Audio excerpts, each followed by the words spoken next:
me mark my work, otherwise I'm going to show you the wrong row. It wouldn't be the first time, it won't be the last time. Okay, the next row is 5A. The background color B is going to the front. See, that's why I make those 4. You can hang it really at the front of your work. You make a side stitch, which I already made with my chain 4 here. See, this is my side stitch. I'm going to grab that yarn there. And so we made our side stitch, and next is a 3DF. 3DF. Okay, yarn over.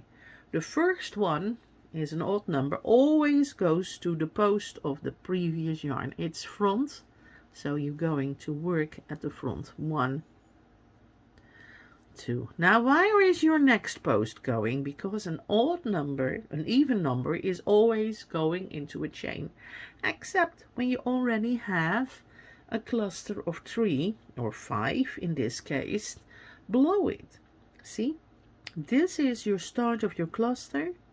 Here, this is the chain. So this double crochet originates from a chain. So your 2 goes in here.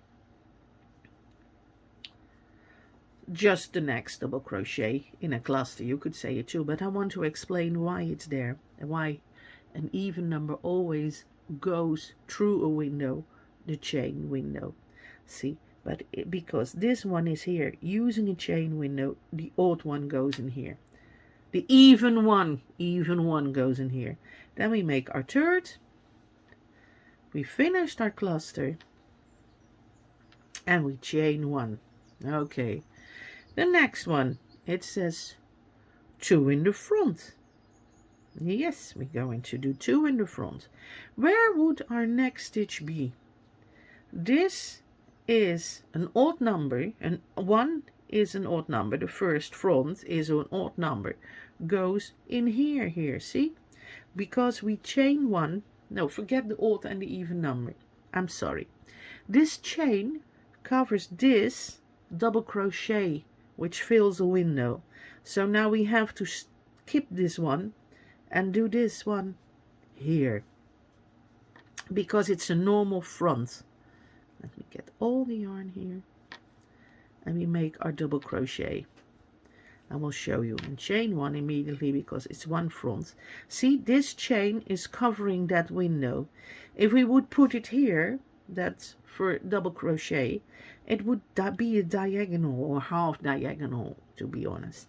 So keep it really straight, your work, so you can see what you are doing.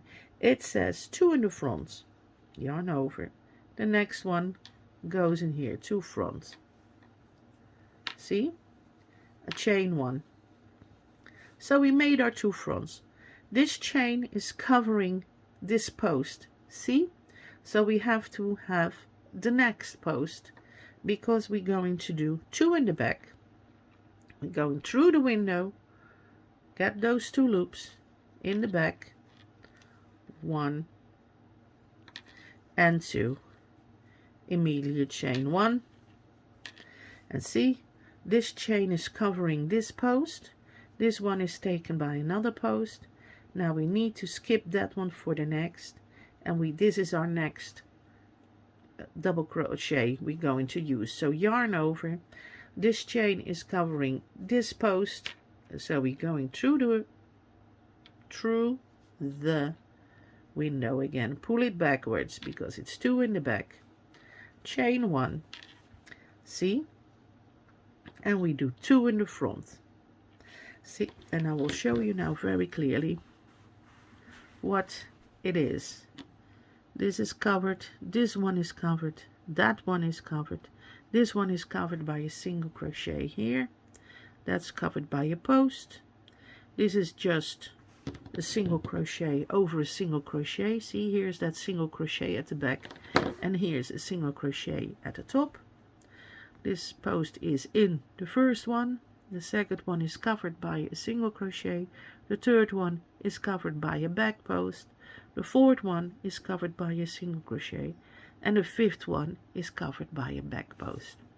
So the stitches, the amount of stitches, I mean double crochet and a chain, stays the same. Always. It always, you don't make more stitches. You don't make less stitches. They always stay the same amount. You can't make more stitches. Then you're going to broaden or narrow your work. So please take care when you do solid windows in interlocking filet crochet. Keep counting. Do 1, 2, 3, 4, 5, 6. And you know, on the note of where you have the odd stitches, you always take a post, and the other one is not. So if you end something with your post here and you still have to make a post, you know you did something wrong and you have to change that. So now we're going to do our 2 fronts. Yarn over, front is front of work. There's only 1 post to take here, see, and the second one is here, and we're going to chain 1. So this post is covered by that post. This post will be covered by the chain. So we're going to do our cluster in the 1, 2, 3 here. This one,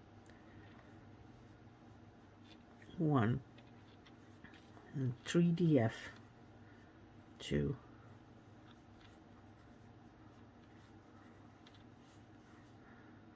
3. We chain 1 because the cluster ends, and we make our side stitch. And this is always outside, the outside side stitch there, outside of your work. It's the last stitch.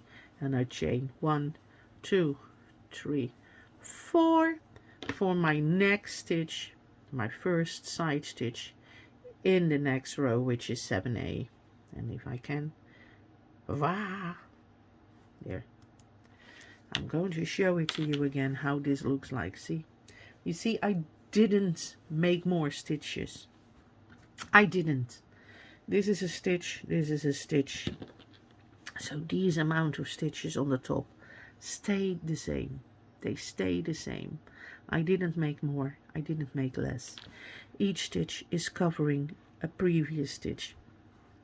See, I will make the window bigger. Then you see this double crochet, chain here, this double crochet by another double crochet here, double crochet, chain there, double crochet, covered by a double crochet, chain, double crochet, and another double crochet, a double crochet, chain, and so on and so on. So don't make more stitches than you need. Just keep it simple. Keep the same amount of stitches every row you make. Check your work, check it again, mark it with stitch markers if you don't know. Working in the black in this case is intensively difficult. Not if you have a good eye, but sometimes you make mistake this easy. You skip one and then you lose a stitch, or you do this one in here and you make an extra stitch, and then your chain or your work doesn't add up for the next row. Okay, this was an extensive explanation, but I really want to get you those solid stitches. They're not so difficult as you think. Once the penny drops, it's fairly easy. Once you realize these amount of stitches on top, 1, 2, 3, they always stay the same. See, this is 1, 2, 3, 4, 5, 6, 7, 8, 9, 10, 11, 12, 13, 14, 15, 16, 17, 18, 19, 20, 21, 22, 23 is exactly the same as at the bottom if you would do a chain. That doesn't change. Okay, I hope this helped. Thank you.